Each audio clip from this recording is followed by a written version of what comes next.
Hey everybody, it's Elizabeth from Silvernest Homeschooling, mom of four, homeschooling for the end of my 11th year and moving on to my 12th year. And I just want to have a little story time / go over what worked, what didn't work, my expectations for my Washington State history class last year, and what actually happened. And I think that's fair. I think that's one of the things we need to know when we're doing school is that sometimes we set out the beginning of the year, and even now as you're planning for your next year, or maybe you've already picked your things you're going to do, that there needs to be a flexibility to reality when it comes in and kind of changes around. We get so excited about reviewing what didn't work last year and getting rid of that old stuff and running into the new stuff. And that is just such an exciting thing for me anyway, as a homeschool mom, for a lot of you as homeschool moms, dads. But I think one of the things that it's really great to know is go back and do take some time before you throw out that old curriculum and go, what worked, what didn't work, and why, before you go into planning your next year. So they have the benefit of having taught Washington State history 3 times now. And I've got one more child to bring through this process. And for our state, it is specifically Washington State history. It's not but I consider it more Pacific Northwest history because a lot of that goes together. And so we do a little bit of both. But I do try to focus on the state, get the information that they really need to know, and try to push past a little bit of the some of our friends, it's really, really like big, giant stacks of books. And you're going to say mine is big, giant stacks of books. But we try to find a healthy medium, especially for my kids that do not like history versus the ones that do. And so one of the things we thought would be really great this year, I get a lot of advice and have heard a lot of advice on the internet about engaging your own children in picking their school. And that works when you have a kid who wants to learn a subject or who has strong opinions about a subject. It doesn't work when you have a child that just flat out doesn't want to do the subject at all. In my opinion, just hit the wall over and over again where they're like, they are already facing decision fatigue and they don't really want to come into the process. And so the positive of that is that you're able to say, well, since you don't want to come in the process, we'll just make it happen for you. And then you don't get to complain about it. But I do try to encourage them to participate. And so what we did at the beginning of the year is I picked what I knew had worked before, which is a very simple Know Your State activity book for Washington State. And they do make these for a variety of states. So if you're not a Washington State and you're like, I don't see how this applies, this is just how we unit study stuff sometimes. So it's pretty simple. Some people would even say it's more like 4th grade work. But for me, I know once my kids hit 8th grade, 7th grade, 8th grade, they are in the thick of it. They have a lot of heavy classes. And so we kind of use this one more as an easy class. Now you could have done it, well, easy, define easy. Everybody's slightly different. My daughter did not think this was an easy class. And then the other option we have, of course, is to teach it in one trimester or in half a year or the whole year. And so we decided to choose the whole year. And so she could work on it maybe once or twice a week to get it done. So usually what we do is for this particular class, I had a workbook. I don't always do that, but for this one, it kind of gives them proof that they actually did something and helps them think through. And I did cut out things that didn't specifically go with history because it is just a workbook. And then we need a spine. So in this case, our advisor that we work with sometimes gave us this book because the other books I was using were textbooks, college textbooks for my other kids. And so he said, this one is simpler. It is simpler. She found it very boring, but it was very short. So because that didn't feel like enough for me, I gave her the option of going through some things that she could pick. Okay, and I'll show you what those were. And then some things that I just knew that I wanted her to have. Now, this isn't all of what I ended up using with her because some of it we taken back to library or given on to someone else. But these were what we really decided to focus on. And I want to show you how I did that. I let her pick. So she had to pick like this one. She had to pick a Mount St. Helens book. And so I gave her a pile of Mount St. Helens books, and this is the one she chose. So this one came out of the pile. Or this one here.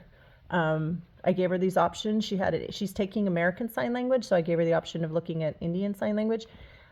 This one is a really simple book, so I said, yeah, you're just going to read it because we live on an island where there are totem poles, and so thought it would be good for her to understand why people make them and made them. But she said, no, I don't want to learn this. And then this one here covers the Native Americans that live in our area. But what I did was I just tagged the pages that she needed to read. Okay, so we're only focusing on the ones that actually had to do with our area. And then on her assigned reading days, she went through and read the actual sections. Now, what's important for me with this class is you're because you're doing what they call a unit study, you're pulling everything in from different places. But what that does is it's more like real learning, right? If you were to send your child to the library or to a bookstore or even online, you're pulling in resources from different places and learning how to read those different kinds of materials and pull out information.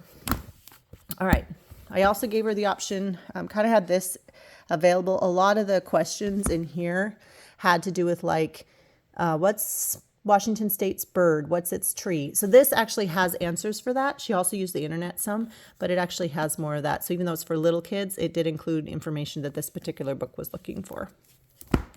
We also visited Fort Clatsop a couple years ago.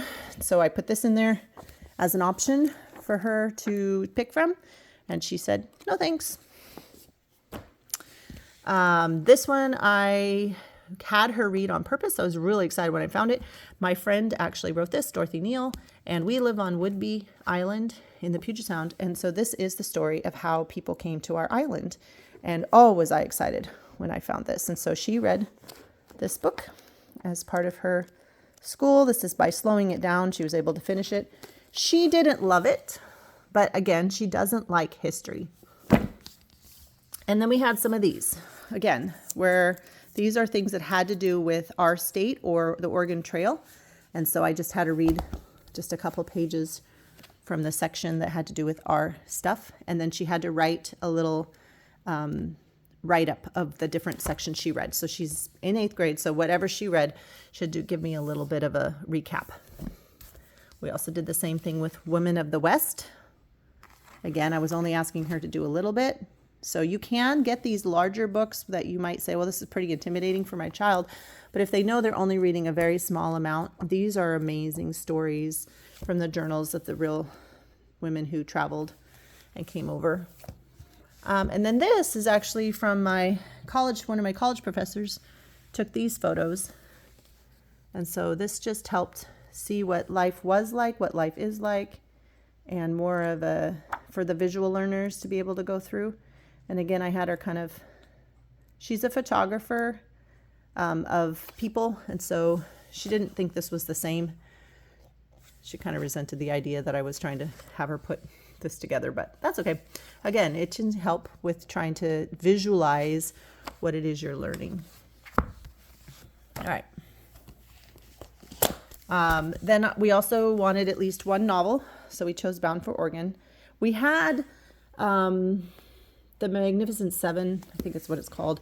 It's the story of the 7 orphans that came over. It was just too sad for her to read on her own. And it's a powerful book, and I was excited to have her read it. And then I did some more research, and I'm like, it's all about the parents dying and then some of the other tragics that happened. And so we just thought this one had enough in it. So this is the one she chose. She didn't love it. She thought it was too easy, which I'm like, okay, you want it easy. So a little bit too young for her. But she didn't hate it either. And so I think it was on that level, it did help. Now, her complaint is the fact that we've studied the Oregon Trail so many times. Mom, why do I need to read another book? But, you know, I think it is good to go back and to be thankful for what we have and the people that came before us. And then we did throw in at least one actual picture book because I just love Gloria and Ted Rand. They are local Seattle artists, friends of my in-laws. And so, but this story is all about basically a homeschooling family living on a boat. And so I thought that was appropriate for what we were studying. All right. The other thing we were supposed to do that we didn't do is we actually had a book about hiking and walking through different cities in our state. And we made it to one. We were going to do it once every so many months. And instead she made it into a higher level of ballet. And her practices and stuff and just upped. And so because that's her passion and her dream, we decided that she was the one that picked that book and said, that's how I want to learn history. And then I think we made it to Vancouver. And then we actually did go to Anacortes. and see a little mini museum there. And we are going to try to fit in a couple more before the year's end. But it really was didn't work out the way we were thinking at all, because we just plain out didn't have the time with the schedule to go out and to do those things. But these are the books that she decided she didn't want anything to do with this particular time. Edible Wild Plants, North American Field Guide. Rocks and Minerals of Washington and Oregon. Day Hiking the San Juans and Gulf Islands. Day Hiking the Olympic Peninsula. We live across a ferry from there. Birds of the Puget Sound region. Getting on the Water's Edge. This one's really great for where we live because it's actually Island County, and it shows us a bunch of different beaches that we may or may not be able to have been to before. Would be in Camino Island. We have been to a lot of them, but it is fun for me to see the history and the story and how to get there. I guarantee you my next kid is going to love these books. The Bicycle Map of Island County. I thought she would like to go bike riding, but she's doing so much ballet she doesn't really have time. And 101 Things to Do on Whidbey Island for a day, a weekend, or a lifetime. To do any research study, Handbook of Nature Study. She's not from here, but she does have some stuff that covers here. And then more specifically, of course, would be North American Wildlife as well. Both of these have things that live here. The other things we didn't use, 24 Trails Off the Beaten Path. So this is for our local area. I don't know if you can find one for yours, but these are great because they actually do show trails in places we've never been before. Washington Curiosities. I thought that she would really like this, but it just has different places you can go and different things that are unusual in Washington. And again, I thought we'd be doing a lot more field trips, but she said, no, thanks. And this was her other choice I gave her. Skip all of that and read this. Exploring Washington's Past, a road guide to history. Again, you're driving and seeing things, finding locations and going and visiting them, but she said, no, thanks. Ever Changing, Evergreen, the lowland of the Olympic National Park. I think we did plan to go visit here and read this, but we didn't do that. And then also close to home, hiking Washington, Fidalgo, and Guaymas Island. Okay, we did hike a couple places this last year. We did go to Evie's Landing. But yeah, again, we just didn't really get out of the house much for this year because of her schedule and our schedule. And so most people, they go do things on the weekends. We tend to do art shows on the weekends. So it does kind of mix up. We're home a lot and we're with our kids a lot, but also then when you're having a gathering or a festival or a party, usually that's when we're also there to entertain you. So it does kind of change things around a bit when you're trying to find time to go places. And she also didn't want the big Washington activity book, which we could have done instead of the Washington State book. She did find that one to be a little babyish, but she also chose that one over this one. So why I like this book and why we will be doing it again with our last kid, is that it does cover some stuff that nothing else really covered in a very simple way. And it does take you through a variety of tests. So in this case, you read and answer. Land metaphors. It's a lot of geography. And then you're drawing things, you're writing things. So it's variety, and I think that's really helpful. And I think it also covers things that she wouldn't necessarily cover in other classes. So social studies in a lot of different ways. So yeah, that ended up being kind of the way that the year went. And I think, we were going to play some more board games. We did get in the Lewis and Clark. I think maybe we didn't even do that. Yeah, she just wasn't here.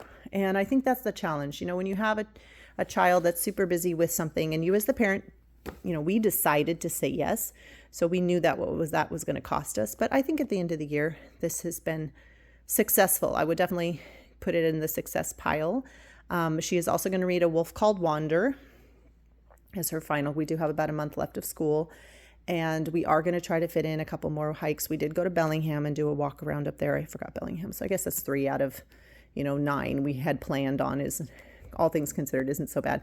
The other thing too, depending on where you live, Washington is known for its rainy, cold weather. And so you just still embrace it anyway. and go and do what you need to do. But she doesn't love things that aren't nice and clean and tidy. And so that's kind of she still goes and does it, but just not her favorite. So yeah. So anyway, as you're deciding and debating on what you're going to do, less is more. It's easier to add in things, or, be willing to pivot if you did put too much on your child. I ended up making a page with all of the assignments for each day of the week that she asked me to do that. I don't normally do that. I just give them a pile and say, hey, finish this by such and such a time. But she said, please give me a tidy list. I need these pages done by this day, these pages done by this day. And so a lot of this stuff, she would go through a few pages or a book a week or whatever we felt like was a reasonable amount with all her other classes. I hope that was helpful. If you are studying Washington State history, I hope that gives you some ideas of things you can go find, or in your local area. Grabbing these local made things can be the best, most useful ways to get yourself outside to go explore things. And I have used them with the other children, and I know my last kid and I will love them. But also, just to be real, I kind of want to just purge some stuff too. Like, I don't know what she's going to want. And I thought about making her do Washington State history this coming year just so that I could get rid of all this stuff and we wouldn't need it anymore. But she's already done American history all last year, and she kind of wanted to go to world history. So that's what we chose for her. Anyway, hope this was helpful. Hope you're having a great day, and we will talk to you soon.